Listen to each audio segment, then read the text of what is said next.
dalam posisi negara kita saat ini, saya memandang bahwa bangsa kita ini sedang mengalami sakit yang sama. Ada satu jaringan di situ penuh dengan keburukan seperti itu ya, yang akan merugikan bangsa kita lebih jauh lagi kalau tidak dipisahkan gitu, tidak dieliminasi. Dan siapa yang paling bisa melakukan itu adalah Bapak Presiden Prabowo Subianto yang sudah diberi amanah pada rakyat untuk menyelesaikan masalah bangsa gitu. Dan saya ingin mengatakan ya, menggunakan kesempatan ini untuk mengatakan pada Pak Prabowo bahwa Bapak sudah mencalonkan diri berkali-kali.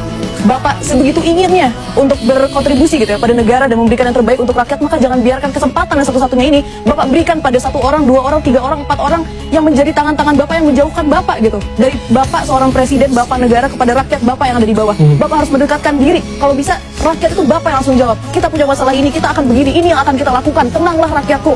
Itu yang seharusnya diinginkan oleh rakyat. Dan itulah yang seharusnya Bapak lakukan sebagai orang yang telah berkali-kali mencalonkan diri begitu inginnya mengabdi pada rakyat, maka seharusnya Bapak lah yang paling banyak berinteraksi dengan rakyat dan menjawab pertanyaan rakyat. Itu.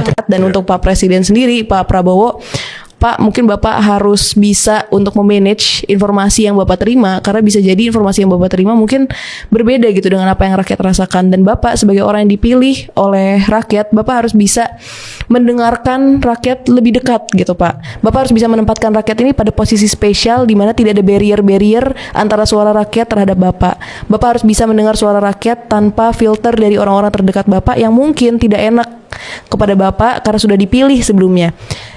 Orang-orang Bapak saja tidak enak kepada Pak Prabowo ya, sampai harus menjadi yes man kadang-kadang karena dipilih oleh Pak Prabowo. Pak Prabowo yang dipilih oleh rakyat, seharusnya Bapak punya perasaan yang sama, tidak enak kepada rakyat kalau sampai mengecewakan rakyat.